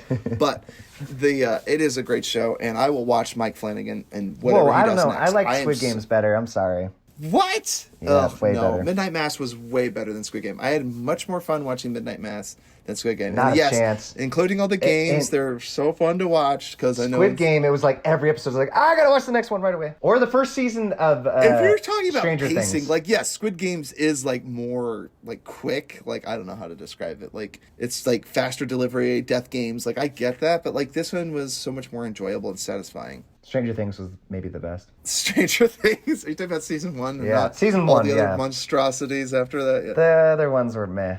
yeah dude. The only I hear reason I that. was enjoying the other ones is because how much I loved the first season, you know? It's the same with these Matrix and everything else. Right. So anyway, I highly recommend Midnight Mass. It's great. And in the end, I just want to close out. You guys should totally check it out. I know I spoiled a lot of it, but like it's so much fun to watch. It's a story about characters. And maybe going in blind is better. So I hope you stopped listening when I said to stop listening. I still 'cause you enjoyed should it. still see it blind. So, Yeah. like, even though I definitely good. didn't love all of it, I still enjoyed it. Yeah. And in the end, like you said, the monologue at the end might have been cheesy, but in the end, I'm like, they're dead. So know. I actually I was love fine it. with it. Like that's the last moment that she remembers. Like it's like kind of like when your life flashes before your eyes. You would hope it's a beautiful time when you were with somebody that you really cared about, and you're talking about something that was really upbeat and positive, and hopefully you'll go on existing. Because Stephen King, who's probably agnostic, if not atheist, he probably likes to think that he'll go on living as like a turtle's fart in cosmetic space, or cosmic space or something. I don't know. He believes in some mighty turtle. I don't know. But like again, like, do we exist outside of this world? Matrix question, right? Like, who knows? Like, if you don't believe in an afterlife, if you're not religious at all, it's like, what do you have to look forward to in the great beyond? It looks pretty terrifying. In fact, speaking of the great beyond, William Shatner went up into space, bless his heart, from Star Trek. The guy's like 90-something years old, and he talked about it, and he goes, when I was out in space, I thought I would feel like more like satisfaction looking down on Earth and have like an out-of-body experience or like something profound. But he's like, all he felt was like, it's dark and scary out there. And I was like, jeez. Like, that was really scary for a 90-year-old man to be like a moment of clarity and like sanity where he's not being his weird, quirky self. But he was like, I was surprised at how menacing it is out there. And I'm like, dude, an asteroid's coming for us, man. We're all going to just get vaporized, or super volcano's going to erupt any second now in all these podcasts. Did you all see of our Don't Look opinions. Up yet? That sounds like that movie. Nah, I thought about seeing it because of DiCaprio and freaking Jonah Hill teaming up again, and Jennifer Lawrence, which is fine. Well, and I like But, the director, even though his newest movies have been like crazy political. Yeah. Like Vice. So I am boring. interested to see it. I am interested to see it because it's like piqued my interest. But again, it's like this kind of nonsense about like, oh, like we know about the secret and we don't want it to get out. I just don't really care. Yeah, I don't care for the political aspect. I just Right. like their acting. They're really fun. Yeah. Like I want to see Leo go off the hand. I want to see Jonah Hill go off the hand. I do want to see that. I just didn't like the Leo straight man. Right? Like I got the sense that he was a straight man in the trailer. I shouldn't have watched the trailer because I think Jonah Hill's like the one that's keeping a secret or something like that. And then like Leo's No, like, Jonah we Hill's gotta the president. Oh, is he? Now I do want to see it. Like, who would vote Jonah Hill as the president? Yeah, of the States? exactly. He's playing. I want to see it now. Yeah. That's and then funny. Leonardo DiCaprio's the nervous scientist that has to warn the president. Yeah, warn. Yeah. And again, I'm like, Leo should be like the manic president, play as J. Edgar, but then play Wolf of Wall Street low key. Like, he should be like a Nixon, where he's just like, hey man, smoke some more of that stuff you got. Okay. That's my best and Nixon then impression. Or not Spider-Man, Nixon, Tyler, that was Bill Clinton. let's I hear don't know those my presidents. thoughts. Guys, No Way Home. Okay, guys, Spider-Man is an amazing movie. The reason the nostalgia works is because every single character they brought back, they had stakes in this movie and a relationship to Peter. The Tom Holland Peter. Let's just start calling by their actor names. The callbacks were great because, again, one thing that I think Spider-Man Into the Spider-Verse did it a little bit better. Just saying. That's interesting that you say that because what I wanted actually other actors to be Spider-Man. I wanted a bunch of more Spider-Mans. I actually wanted it to be more chaotic than it was because I think 3 Spider-Mans was probably more than enough. But like in the end, I loved this movie. I really did. I thought it was great because in the end, the characters that came out, I liked that they developed new relationships and had new consequences to the new Tom Holland. Does that make sense? Just tell me though that was there any of them that you were like, okay, this is like all it is. Like, what purpose did this serve? Like when Daredevil showed up, I was like, okay, like I love this. This is fun. Wait, Daredevil? Yeah, he was the dude with the glasses and he was the blind guy. That was Daredevil. And I didn't even know that. Okay, well that's what I'm saying. This is just more fan service stuff. I actually thought that it had something to do with Louis Dreyfus character, but then I thought about it. I don't think she was blind. She was blind in Arrested Development, but she wasn't really blind. That was a really funny gag. But then she also showed up in wasn't she in Black Widow or something? Or she was in she's a lawyer that keeps appearing. You know the Julia Dreyfus, the funny girl from Seinfeld, right? Yeah, well, and Dreyfus, is that her name? J.K. Simmons, I was just hoping he would have some role to play. He just showed up. I was like, oh, is he gonna spread out? I wanted a moment where the other Peter Parker, Tobey Maguire, said something like, yeah, he's the worst. I was waiting for him to be like, yeah, he is the worst. That would have been great. Just his reaction to be like, yeah, there's one in my universe too. Or he's just as pernicious. Which I also didn't understand why he was I didn't understand why he was a guy with a green screen behind him and then he had a bunch of producers. Why did it switch? Was it because he uncovered who Spider-Man was? Is that why? Oh, and then he became a big deal? He became big, yeah. Yeah, probably. So I have a few questions though. Again, as far as magic goes, my plot hole is okay, everyone forgets who Spider-Man, or let's see, everyone forgets who Spider-Man's secret identity, but then he's in the middle of casting a spell, and then it's okay, except MJ and my wife or my aunt and my best friend, and he's in the middle of casting. Why didn't you talk about this before the spell was cast? I didn't understand if you could just put pause on the spell. It was just so stressful to me. And then he literally gets angry at Peter for not going to the college and asking them. I'm like, you didn't even ask Peter before you cast the spell, so you're getting upset with Peter about the same nonsense that you're upset with him about. You just start casting a spell and you're like, it could literally shatter reality and space and time, but I didn't even bother to talk to you first about this or ask you if it was what you really wanted. Just saying. You're upset with Peter about the very thing that you do is a little bit of a problem, in my opinion. That's all. Okay, that's one plot point. Secondly, everyone's going to forget Peter Parker, exists. So thankfully Aunt May, because I don't even know what kind of consequences that would have. It's I don't even have a nephew that I look after, or technically my son, right? Because she's legal guardian.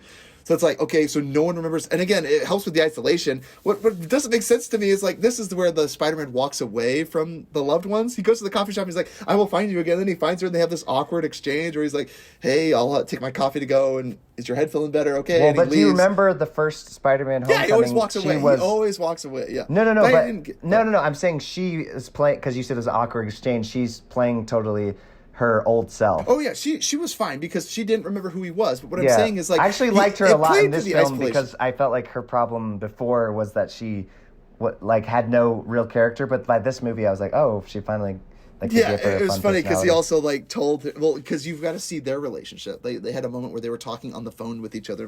This was really important because before this moment, I hadn't felt any of that either. So I totally agree with you. I didn't care what happened to her in the first or second one. And then by this movie, I did care. And there was a great redeeming moment because Andrew Garfield literally talks about how he couldn't save his MJ, and then he literally gets to save her. And it's a really redeeming moment for him. It completes his character arc. And it's across a movie that he's not even in. Does that make sense? That's how you do fan service. His character arc where he failed before. So why didn't he choose to tell her? I know why he thinks he did it. See, I don't either. No sense. Yeah. The only thing I would say is they need to play into this because they need the isolation, because it would have cheapened the fact that he forgot his identity if he just went back and his friends were like, oh yeah, we'll be best friends now, and I guess we were boyfriend and girlfriend before.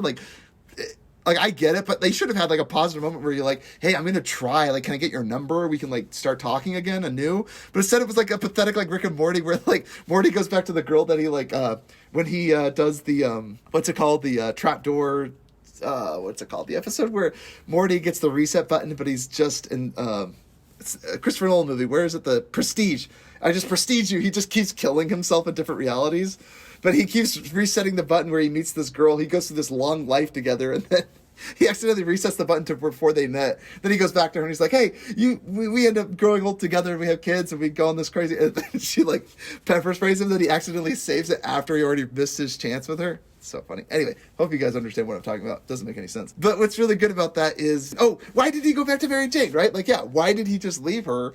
I think they just need to drive home the isolation, because if he just immediately went back and they accepted him and took him in. But yeah, the fact that he wouldn't even try, they made him promise, like, please come back and find us, make us. But he's like, hey, they got into college. They didn't need my help anymore. They're better off if I'm not in their life. Like, Spider-Man always walks away. The first movie, the second movie, Sam Raimi, he walked away from MJ, and you're like, why?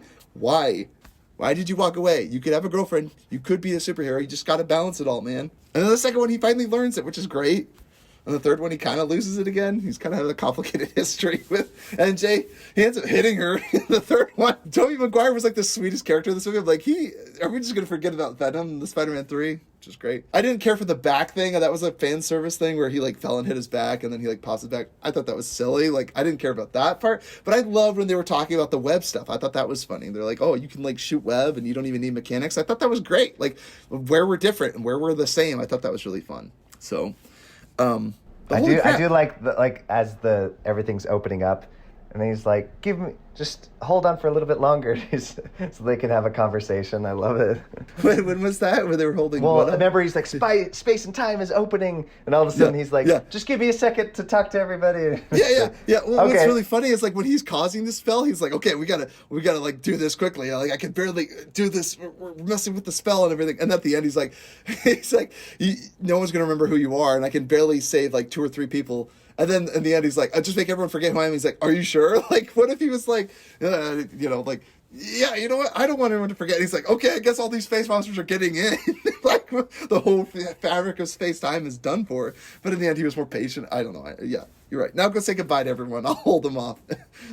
I can do this forever. Maybe not, because he looks like he's trembling, right? They always do that. Like, again, but this is the problem with magic. See, it's like everyone forgets who Peter Parker is, but what about the physical evidence that Peter existed in this world? Did you listen to YMS's video? You did, didn't you? How do you know all these this? These were questions that I had because I was thinking, like, does his Social Security get erased? Because he literally has a GED book. This is nothing in YMS. He has like a general education book, so he has to go get his high school diploma again. He has to prove that he's a genius. He has to make his way into the Avengers again. But what I'm saying is, like, does physical evidence of him also erase? Again, it's magic, so maybe it does. Does he have a driver's license? You hit all the exact same points, but you guys saw the same movie, so that makes sense. But yeah. Like, but see, these are real questions that I have, though, right? Because in the end, it's like, okay, does Spider-Man no longer exist? Like, I just didn't take you for the intelligent type, Ty. Yeah, like, no, but like I said, I'm sure someone was like, okay, if he had a driver's license in his back pocket, did that disappear too? Does that make sense? That's my question. Does his Social Security number no longer exist? Like, how does he go on living life now? He has like a crappy apartment, but see, what I loved about it is it's a good reset because Spider-Man is done for. It really is. Like, he had everything going for him. He had a good girlfriend. He had like the MIT. He had an awesome aunt. Everything was going great. Well, it was very confusing. I think great power comes great responsibility. Then she dies. No, he said make everybody forget Peter Parker, not Spider-Man. Yeah, so everyone knows Spider-Man, but doesn't know his identity, and no one knows who Peter Parker is. Yeah, I don't know. See, that's what I'm saying. Does Peter Parker lose his Social Security number? Does he no longer exist? I guess he doesn't. But is that the magic, right? Like, everyone just removes... So does Jonah Jameson no longer famous because he made money? No, but do you understand what I'm saying? That's my plot hole. This has nothing to do with YMS. Jonah Jameson is famous and made tons of money, and now he's still a famous TV producer. But you did listen to him, didn't you, though? I have heard his thing, and I didn't really care. He said he didn't like the power comes with great responsibility. I'm like, that's in every Spider-Man movie. Of course it's going to happen. And sure, it's tacked in. I didn't care about that. What I found really refreshing is that they kill Aunt May. I didn't think they would do it. Like when he literally, a bomb goes off and they both get up, and I was like, they're like, oh, like, I was like, oh my gosh. Like, of course no one got hurt. And then she like falls down and she's bleeding, and I was like, "Holy shit, they're going for it! Like they really killed off Aunt May." Did you listen I know to it's Jared's sad. Matrix as well? Because you just sounded like you knew all this information. I don't know. It's pretty cool. I listened to Jared, and then I listened to the Critical Drinker or whatever his name is. He just craps on movies, but it was just fun to hear someone crap about a remake that I was excited to go see, but now I don't want to see it anymore, and I'm kind of glad I don't have to. Okay, so you did hear all that. Okay. Yeah, I heard all that, but like again, these were thoughts that I had leaving the theater, and I tried to ask. I was like, so does he just fundamentally not exist, or people just not remember who he is? Is he removed from the face of the earth? I'm kind of guessing because it's magic, they could just kind of do away with anything. Okay, I was just making sure you just weren't like repeating what they were saying, because I'm like, if anybody could just go listen to them, but I just thought, you can. But see, here's my question: like, okay, so he has to start from ground zero. I think it's a good fresh start, because it's like now Peter is down on his luck. You could literally go to the Sam Raimi universe again. Like, you have Peter Parker who's broken, has no money, doesn't have an education, doesn't have an ID. He has to go work some dead-end job taking photos of Spider-Man again, and he lives in a crappy apartment, and he's got no girlfriend. He's a loser again. I'm like, that's this Peter Parker that we all know. I was a little confused as to... Yeah. Not the successful Tom Holland. Were they just trying to redeem Jamie Foxx? Because I didn't see the point in showing him for so long. He just seemed to get a lot of screen time, and I thought he was like the worst character in Amazing Spider-Man 2. So he was, but he was cool in this movie. I know he was cool. I understood his motivation. Okay, I understood his motivation. I just gave him a lot of screen time. I was like, oh, because I wanted to see more of Green Goblin. Fox is cool. Because gosh dang it, William Dafoe was so good. The best part. He and Octavius. I like both of them. Oh, Octavius was the heart. He was really heart. Definitely. And Green Goblin was he was the stink, dude. He was the perfect villain. Terrifying. Like when he's punching him in the face and he's just laughing. I totally thought terrifying. of Lighthouse. I was just like, oh thought my of gosh. the Joker, or I thought of Dark Knight as well. Freaking Heath Ledger. He would make a great Joker, though. Oh, I know, dude. William Dafoe should come out. He should put Joaquin Phoenix to shame. Did you just? I thought you were about to say he should come out as Joker. He should come out as the Joker. Yeah, William Dafoe should play as Joker. I'm not kidding. He's like, I'm coming out as the Joker. As the Joker. I identify as the Joker now. Dude, William Dafoe is so scary. He's so scary. He's so good though, because I really felt for him. I felt sad for him, and I really like this movie. It's like almost like attack on like or not attack. It's like addressing mental illness and like helping people and like what do you call that, like caregiving. Like this movie's really emotionally good. Like, I like that really they took a different turn, like like saving these villains. Like I thought that was really cool. I love it. I remember me and my wife looked at each other and we're like, they're gonna save him. Like I get Otto Octavius because he has a chip, but then I was like, oh, I forgot the Green Goblin was like injected with goo. Like I don't remember that. I was surprised the Green Goblin just didn't turn over and snap the chip off and then be like, you're villain again. Why didn't he snap it off? I thought Electro had broken it when he fell out of the apartment. Yeah, that's what I thought too. I thought he'd like electrify it and electrocute you're back him with us again. But see, I like Jamie Foxx because he wasn't like, everyone's motivation made sense. Does that make sense? Like the Sandman is like, I don't care about any of this. I just want to go home to see my daughter. I was like, that makes sense. That's literally what his character was all about. Like, I got to get home to see my daughter. I don't care how many banks I have to rob, how many people I have to kill to get there. He does it. So that worked for Sandman. I love seeing him actually on screen. I was like, are they ever going to show him? And they finally did. I was like, poor guy, he had to be a CGI monstrosity the whole movie, but whatever. At least got paid, I'm sure. Ty, right? in your theater, did everybody clap like crazy when each Spider-Man showed up? Yeah, it was Andrew Garfield when he someone gasped because they were like, when they saw him running toward the thing, they're like, oh, like someone. It was so great. Like when Andrew Garfield showed up, I had a huge smile on my face too because I was like, I can't believe this is happening. It. Every time I'm like, yep, I love that too. I'm like, yep, I love this. It was like, yep. I just felt, very good. But then when I was walking home, I'm like, oh, did I love it just because they just showed me everything I wanted to see, or was it because it was genuinely good? The more I think about it, the more I like it. But yes, and in the end, like I said, all the characters have a new weight. Like Green Goblin, he was terrible for the old Peter Parker, with Tobey Maguire's character because he has all that chemistry. He comes to this world, he's broken, and he's like, help me. I have voices in my head. I need all this. And then MJ was the one telling Peter, you need to help these poor people get back on their feet, and because of her nurturing, her hospitality, she ends up getting killed. This generosity ends up getting her killed by the Green Goblin, which is great because now Peter has stakes and involved in this villain, in this movie, in this reality. It doesn't matter what happened in the other movies. Did you it's get the feels, happening though, in this movie when now. Aunt May died? Because I had to go to the bathroom, unfortunately, right at that part. And I came back, and then she gave that quote, and I'm like, oh boy, I missed all the emotional weight. But I did get teary-eyed at the very end. I felt it more at the end with Tobey Maguire. Yes, dude. I got so emotional. I'm like, oh. Yeah, he's the heart, dude.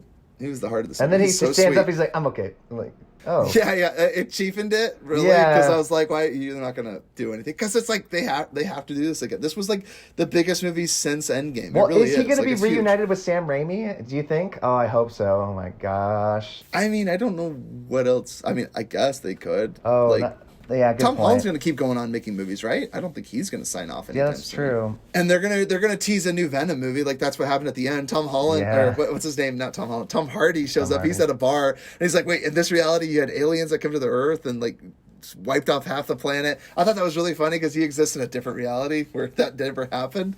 And then he like gets vaporized and goes back, but then like part of his symbiote stays there, so it's teasing like Venom's gonna exist in this universe. Like, I will be honest, that was kind of corny to me and seemed kind of half just because it's like, okay, that's how Venom is gonna appear in this next movie. Like that's the tie-in. Yeah, it's like from kids in the theater multiverse. were losing their minds when they saw him. I'm like, okay, like. It wasn't. No, it was definitely the two Spider-Mans. when Oh they yeah, show I up. mean, but I saw it Yeah. opening night, so everybody was losing their minds at every scene because these were really? the hardest of hardcore Yeah. fans. Yeah.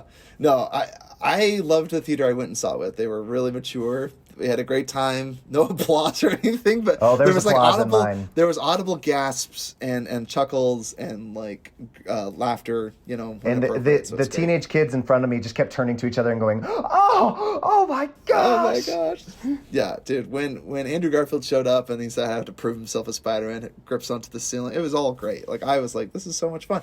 And what was so great about it too, like I said, yes, there were fan service moments, but each of the characters had weight in this story, in this reality. Does that make sense? Andrew Garfield, even if you never saw the Spider-Man movies, he was like, I lost someone that was important to me. And you know how it happens. So when MJ's falling and Tom Holland gets swatted away from Green Goblin, Andrew Garfield gets a moment where he gets to redeem and complete his character arc. He gets to save a falling person and save her from dying. But and then did you MJ's think like, at are you all okay? when she was like, great power comes great responsibility? I was like, oh, because I was like, don't say it. It's so cheesy. Why not? Why not? Like, I mean, it's a Spider-Man movie. It has to be said. It's I said did in every like when movie. they all three said like, "Oh, that was my uncle that said it when he died." Yeah, I that's like why you that. needed it. That's why you need it. I like, know. she could have been like, "I love you, Parker," and she's like, she told me she loved me before she died." Like, so again, what's great about it is that, like, hey, it was something that you needed to hear, and in the end, like, maybe this is kind of fate and determinism, you know, kind of playing a hand because it's like you guys are all here to help me, and he goes, "Hey, it's what we do." Like, it's a great moment. It's like, this is who I am across all universes. Like, I'm a friendly guy. I loved Andrew Garfield being like, I'm trying to be good, but like, I'm really calloused. Like, I lost my girl. I have nothing to live for. And I'm like, that's kind of how he probably felt. Like, the actor literally got pushed aside after the first two movies. They're like, we're not doing anymore. It's like, okay, I guess I'm just pushed aside. And Sony's like, we're going to do it with a new actor and everything. Like, start all over again. It's like, it's almost sad. And I'm like, Andrew Garfield wasn't bad at it. Like, he was doing his best. He's a handsome guy. Like, I don't see why he wouldn't be able to make a good Spider-Man movie. And it was so fun seeing him in this movie. It was so much It was fun. funny though because after we walked out, my wife's like, "Are they really out of ideas? They just have to show us everything we used to love." Yeah, and like I said, in the end, I didn't care that they did that because it still had stakes in Yes, this movie. I like John Watts. Yes. I think he's a great director. I think he's a competent director. And I think this is his best film yet. I loved Homecoming, and I loved the I don't sequel. know. Cop Car is my favorite of his films. I don't know. Cop Car is great. Love Cop Car, but I still Give me back love. my Cop Car. I still love Kevin Bacon. Homecoming.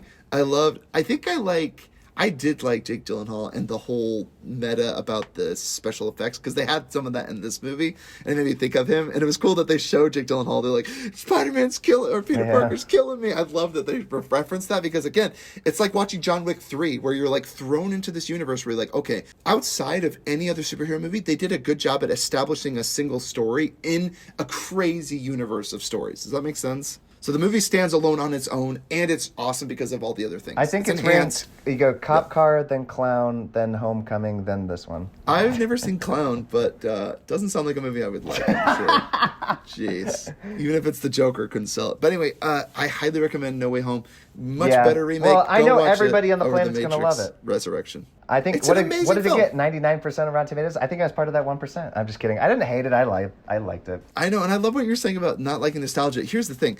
If No, fans like a movie... Yeah, I go love ahead. the nostalgia part of it. I just wondered if that was The reason I loved Clouding it your was judgment. only because I know. I wondered if the only reason I loved it was just because of the nostalgia part. I think I made my case. I think No, that you did. everything. You did. Everything stands on this movie on its own. It does. It even, does. Even without it. It just took me a second to realize it. So yeah, Jordan, I just had to convince you and show you the error of your ways. And now, I you're guess I'm baptized. getting a little tired of superhero movies. Is all. I am too. Yes, I am too. But holy crap, Sam Raimi is still a great director. Spider-Man 2 is still. I one know. of my See, favorite that's the movies thing. of all I'm like, time. crap. You're tugging at my heartstrings because you're like, oh, let's show me all the things I love from the old movies. Yeah, I mean, here's the thing. It's like okay, so Star Wars, right, comes out. Sam Raimi or Ryan Johnson, sorry, not Sam Raimi.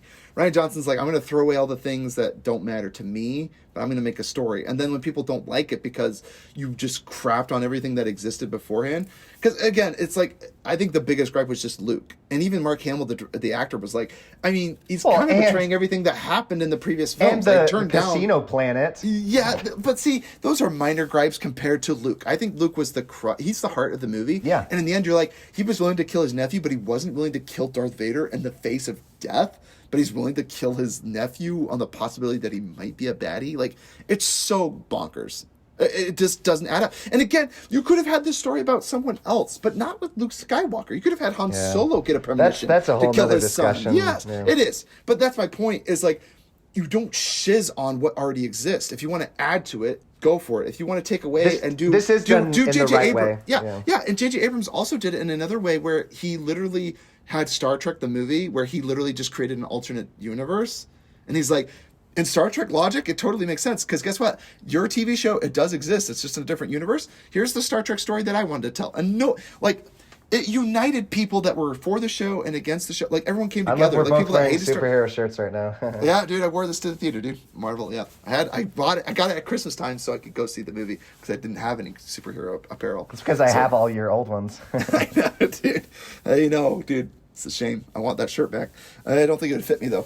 So I loved this movie. Go see it. No Way Home. It's an amazing film. It stands on its own. Go see it. You don't even need to see any of the other Spider-Man movies, although it would be greatly enhanced if you'd have. But that's why it's still a great movie, because you don't have to see the other film. It stands alone. It's great.